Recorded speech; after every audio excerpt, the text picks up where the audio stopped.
What is good, horror horde? This is your boy Horror Gamer back with another video for you. And as you can tell by the title of this video, this is the revamp version of Horror Gamer Reads. And like I told you earlier today, I had a special surprise for you guys. In the previous Horror Gamer Reads, we left off reading the Resident Evil book, City of the Damned, which was the novelization of Resident Evil 2. And then for some reason, I stopped the series for a while. Well, I took a break basically towards the middle end of 2022. And I told you guys that I was going to bring the series back when I come back. So I'm here to tell you I'm back. Horror Gamer Reads is back. But we are not reading Resident Evil City of the Damned. I told you this book was going to be the first in a trilogy of books I'm going to read you. And I guess without further ado, I'm just going to show you the book we're going to be reading. So the very first book in the revamped Horror Gamer Reads series is the novelization of the 2018 film, Halloween. Whoa. This was a great movie. I like the David Gordon Green trilogy. I know a lot of people started hating it after this one, but I enjoyed it all around altogether. So I figured, what better way to celebrate the David Gordon Green trilogy and send Michael Myers off with a real bang than to go through and read the trilogy of books. After we all just saw the trilogy of movies, let's go ahead and read the trilogy of books.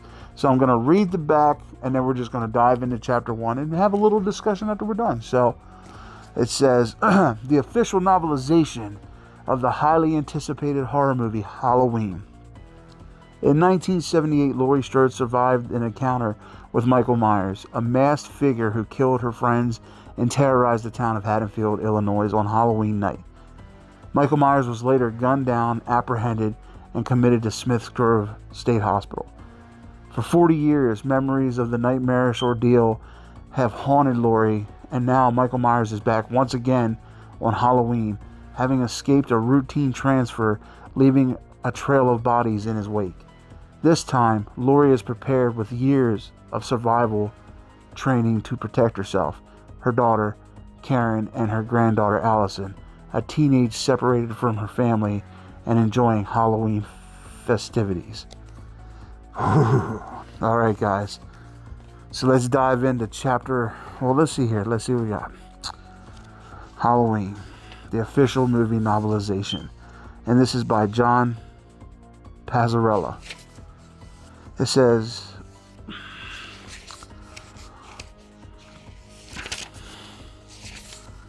Chapter 1, Smith's Grove, Illinois. Decades of funding neglect had reduced Smith's Grove State Hospital to a depressing cement and cinder block psychiatric purgatory, an institutional eyesore steeped in perpetual grudge from which emanated a malignant of sour odors ineffectively masked by a H0rr dash of harsh disinfectants. Overhead, fluorescents fought a losing battle, a literal dying of the light, as some tubes flickered warnings of imminent failure. Meanwhile, the incense, buzzing, threatened to score from a troubled mind any last facades of sanity. And yet, despite her gloomy surroundings, Dana Hayes struggled to contain her nervous excitement. They had an unprecedented opportunity in front of them. All their planning and preparation had led them to this moment, a major coup.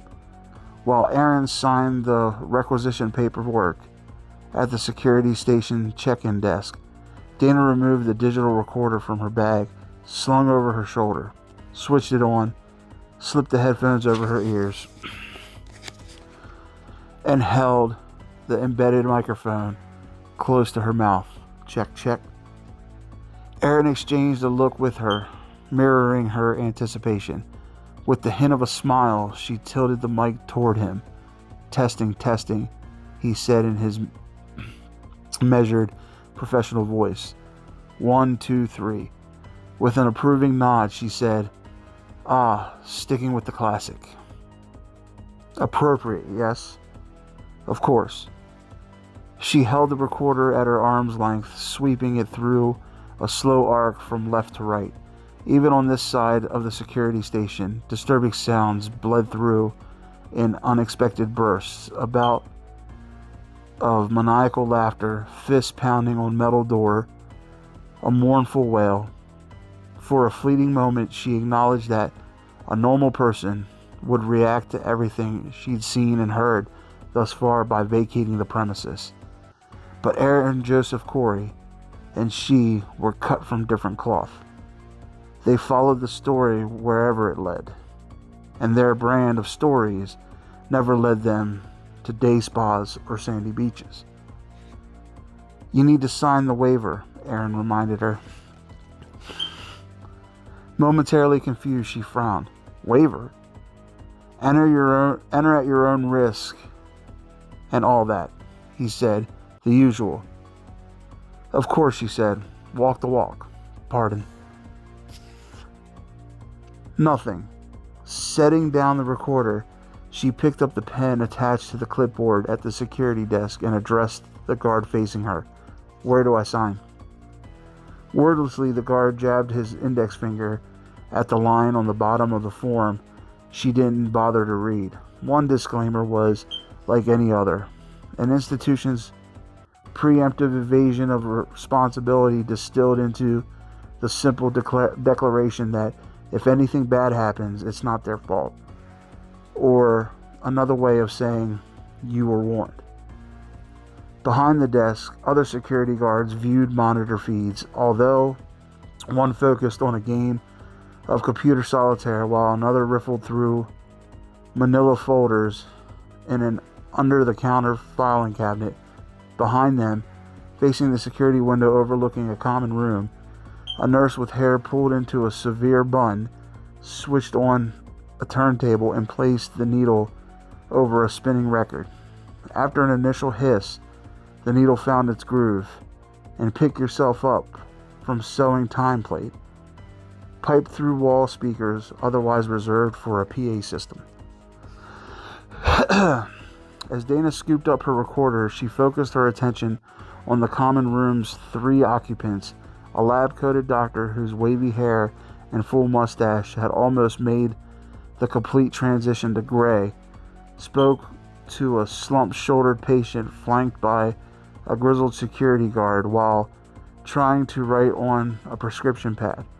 Frustrated, he shook the ballpoint pen, tried again, and tossed it in a nearby trash can before removing a more elegant pen from his lab coat pocket.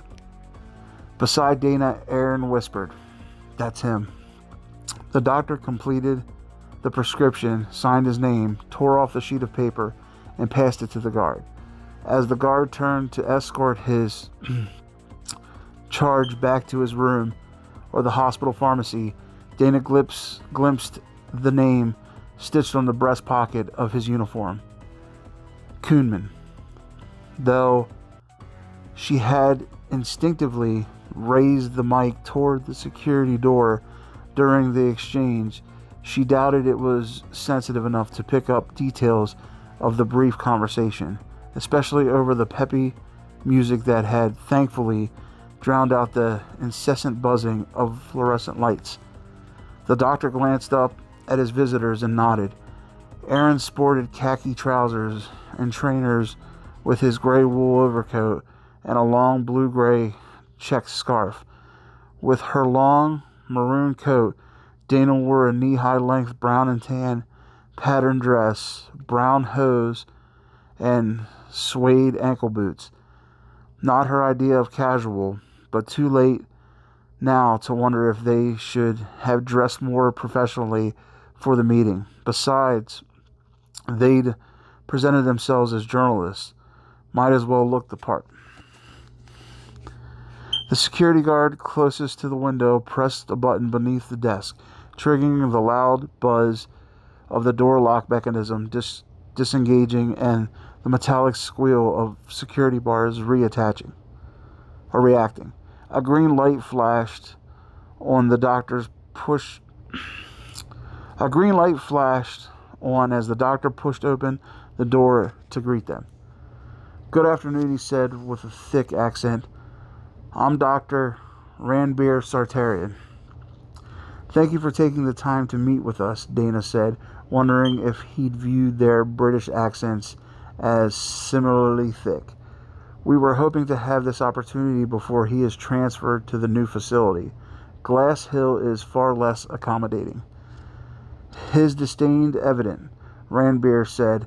"Glass Hill is the pit of hell, unfunded, and short-staffed. For years, he has been kept here to be studied. I suppose the state has lost interest in discovering anything further." Considering their present surroundings, Dana imagined Glass Hill must be spectacularly awful. Perhaps they employed medieval torture devices to keep their patients in line. "Well," Aaron said, "that's why we're here." Best to assure Ranbir up front that they were on his side. Dana glanced down to her recorder. "Do you mind if I record this?"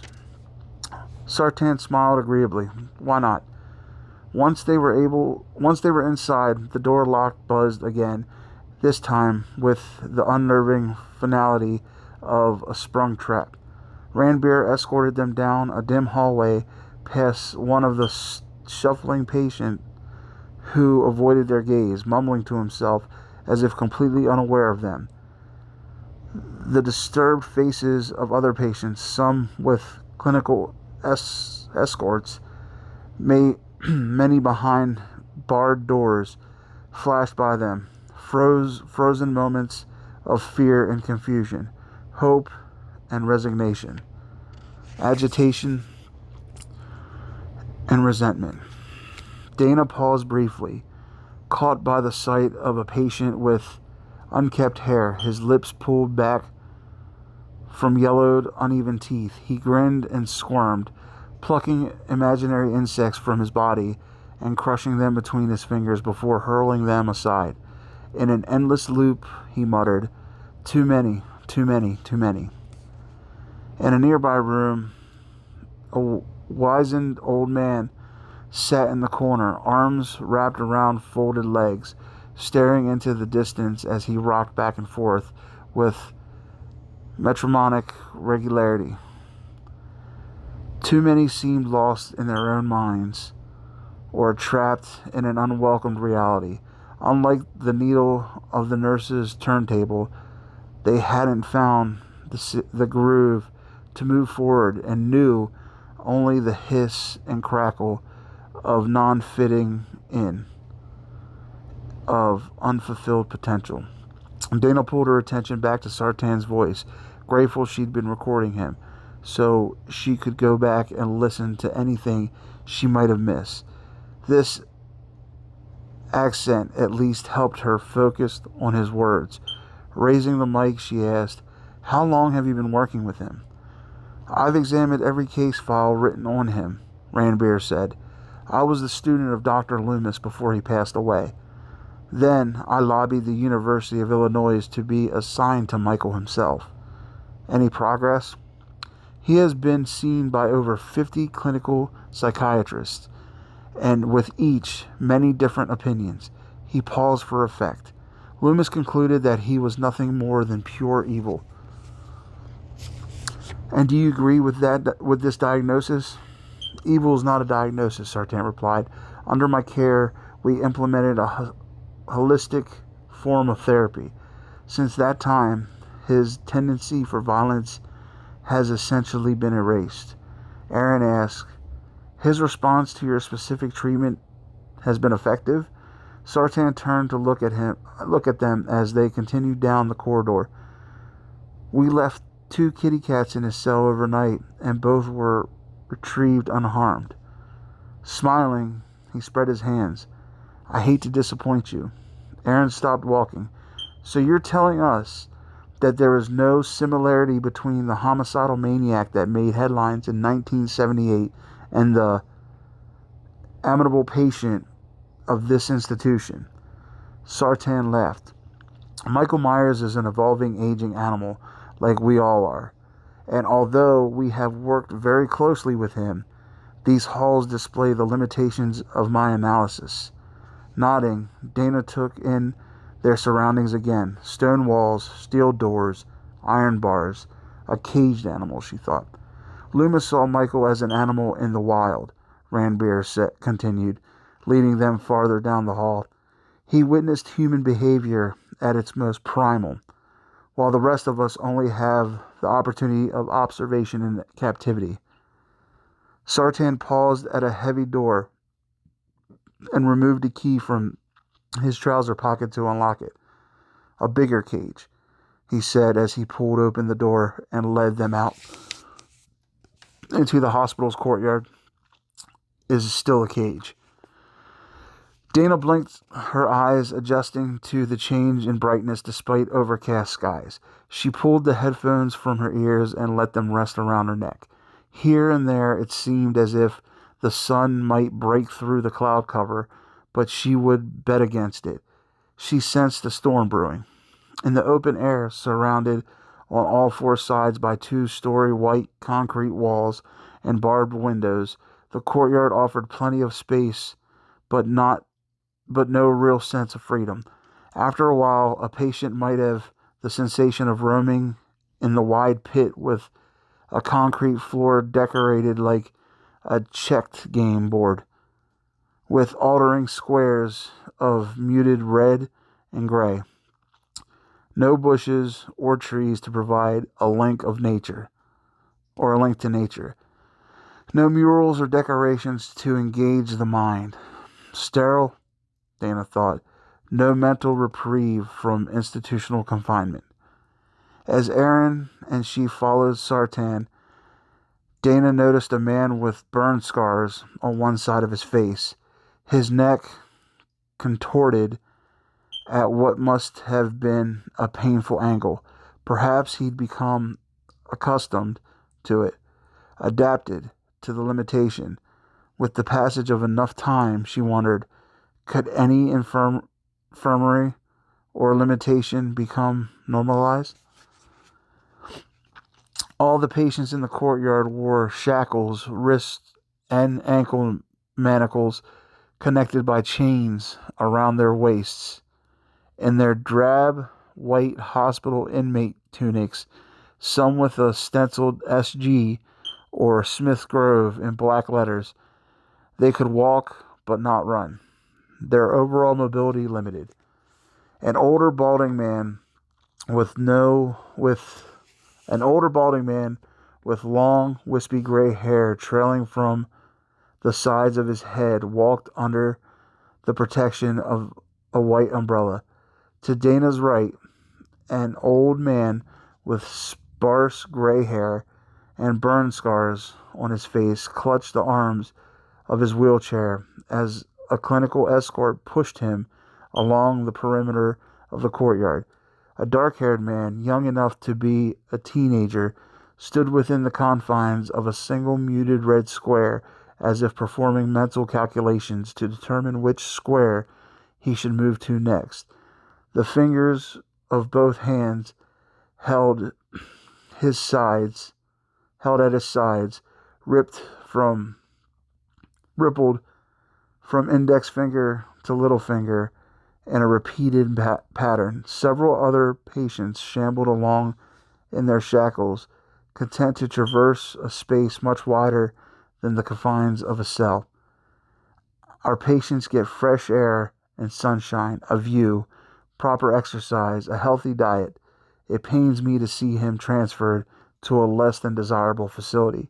Sartan pointed to an open area at the center of the courtyard. There he is. He can speak. He chooses not to. Aaron and Dana both stared in the direction Sartan pointed, anxious to get the first glimpse of the subject of their visit. There, she spotted him, the shape of a man who had assumed mythic proportions in her mind, a man who had slipped the bonds of his humanity to become something else, something other, malevolence incarnate. But that was precisely why they had come, to strip away the misconceptions of urban legend and expose the man, to understand what had shaped him and motivated him to commit his heinous acts. Rather than something unknowable, he was a mystery to be solved. Beams of fractured sunlight had begun to slice through the cloud cover, dappling the courtyard with intermingled sections of light and shadow. To Dana it seemed as if a veil were lifting. The shape stood 60 feet away, shackled to a block of concrete on the ground like an anchor in the middle of the courtyard. His back to them, a yellow painted square created a 20-foot frame around him, tall and strong but aged. A close-cropped gray hair, but mostly bald now. Urban legends didn't age, but he had. 40 years left no one unscathed, not even him. Beyond the painted squares, 2 security guards stood watch on either side of him. Other patients roamed the rows and columns of painted squares nearby, but all stayed well clear of the yellow warning zone. Despite any mental infirmities they might possess, their sense of self-preservation remained strong enough to keep them far from his reach. While Dana had struggled earlier to contain her nervous energy, Aaron's excitement had simmered beneath the surface, almost unnoticed until this moment, with Michael Myers in their line of sight. Aaron stepped forward as if entranced by the shape. I'm sorry. I'd love to stand near him and get a sense of his awareness, or lack thereof awareness. Make no mistake, Sartan said. He is aware. He was watching you as you arrived. When he's not out here in the courtyard, he walks from this window to that window, to the other, observing things. Aaron exchanged a look with Dana. So close, and yet neither of them knew what would happen next. Not that they expected Michael Myers existed in a state of catatonia, but what did he think? What did he feel? If he felt anything. After all this time. Finally, they hoped to have some answers. Dr. Zartan addressed Aaron. And perhaps you'd like to tie your left shoe. Mr. Tivoli, the gentleman with the umbrella, has a fixation for such things. Underestimate no one. Without their having noticed, the patient holding the white umbrella in preparation for rain or to ward off the sunlight had drifted into their orbit. As Dr. Zartan spoke, the man bit a fingernail and smiled at them in dark delight. An embarrassed expression flitted across Aaron's face a moment before he bent down to tie the lace of his gray trainer. Disappointed, Umbrella Man wandered off. Dana thought she heard him sigh. After Aaron composed himself, Dr. Zartan said, "Step up to the yellow line, no further. Do not pass the line under any circumstances." Zartan exchanged meaningful looks with the security guards, no doubt seeking reassurance that nothing had upset Michael Myers leading up to their visit. Anything that might trigger an expected reaction or violent behavior. One guard gave a slight nod, which Zartan returned. He ushered Aaron and Dana to the yellow line on the concrete. The shape, shackled within the painted barrier, did not turn to face them. Zartan called out to him, raising his voice a level above his conversational tone. "Michael, I have some people who would like to meet you." Impatient, Aaron cleared his throat. Michael My name is Aaron. I've followed your case for years, and I still know very little about you. I want to know more about that night, about those involved." His back to them, the shape stood motionless and silent, no reaction whatsoever to Sartan or Aaron. Growing a bit uncomfortable with the continued silence, perhaps, Aaron sought to pry a reaction out of him. "Do you think of them? Feel guilt about their fate?" "Nothing." Aaron looked at Dana, shrugged. She stepped close to him to lend moral support, but also in preparation for what would come next. "Do you remember Laurie Strode?" Aaron asked. Generalese hadn't penetrated his indifferent veneer, so maybe specifics would. One particularly specific detail. At the mention of Laurie Strode, the shape stretched his fingers, and then his hands became still at his side. Sartan noticed a brief movement. "Did she remind you of your sister, Michael?" Aaron asked, seeking a breakthrough. "Is that why you chose her?" The shape half turned toward them.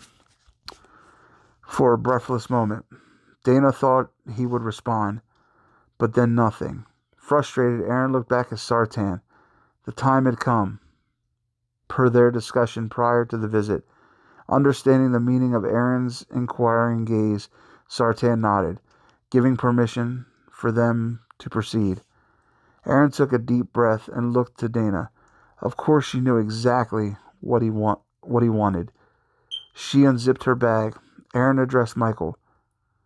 "I borrowed something from a friend at the Attorney General's office. Something I'd like you to see." As Aaron reached inside Dana's shoulder bag, she noticed a slight trembling in his fingers. He pulled out a portion of a white Halloween mask, a piece of Michael's history. Sartan moved forward to observe the exchange. Clutching it by the fake hair in the back, Aaron held the full mask out in front of him, like bait on a lure, designed to provoke a reaction, any reaction.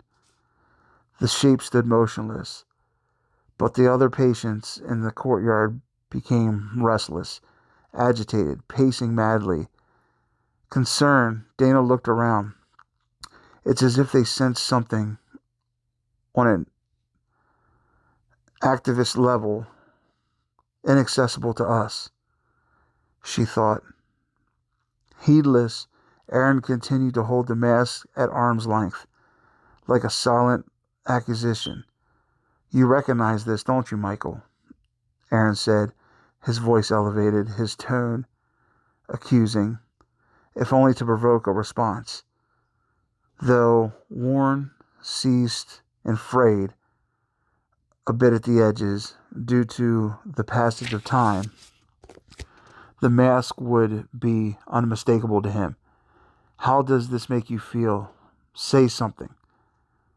A few of the patients started screaming. The young man stuck on his red square dropped to his knees and pressed his palms to his temples, moaning. The burned man in the wheelchair wailed, digging his fingers into the ruined side of his face as if trying to expose the bone underneath. Most alarmingly to Dana, some of the patients tested the strength of their chains, tugging their wrists and ankles against the unforgiving metal until their limbs began to bleed with their frantic efforts. She wondered if bloodied hands would be slippery enough to slide free. And once freed, would they try to stop the cause of their agitation, the presence of the interlopers? And yet Aaron was undeterred. He shouted, "Say something." By now, all the patients in the courtyard had worked themselves into an uncomfortable frenzy. A chorus of madness. All but one. The shape remained eerily still. Well, guys, that was chapter 1 of the 2018 novelization of Halloween. I hope you guys are enjoying it. I do apologize for, like last time, not the strongest reader, but I'm trying to get it out there. I'm getting a little better. But yeah, guys, I have a feeling that this book is going to be intense. How they're building it up and how, like, they're getting a little deeper with the story. Like, you know, we all seen Halloween 2018. We all seen this scene. And, you know, just to hear their thoughts, like what's going through their head as, like, the patients are going crazy. You know, Michael's just standing there. Like, to know now what they're thinking, because they don't say what they're thinking on the screen, is just phenomenal. I'm really excited to get through this book. Yeah, I'm really excited to get through the trilogy. I've read this book already, and I will tell you it's a great book. I haven't read Kills yet, and I haven't even touched Ends yet. So we're just going to knock them out, boom, boom, boom, boom. And hopefully the story is as good, if not better, than what we saw on the screen. So, all right, Horror Horde, with all that being said, I really hope you enjoyed the very first revamped episode of Horror Gamer Reads, and I hope you guys like it enough to leave in the comment section if you want me to continue doing it. But yeah, so hope you enjoyed it as much as I enjoyed doing it, because I do love to read, so why not read it to my Horror Horde? But yeah, guys, with all that being said, I love you guys, thank you guys, and as always, this is your boy Horror Gamer saying, until next time, don't fear the darkness. Embrace it.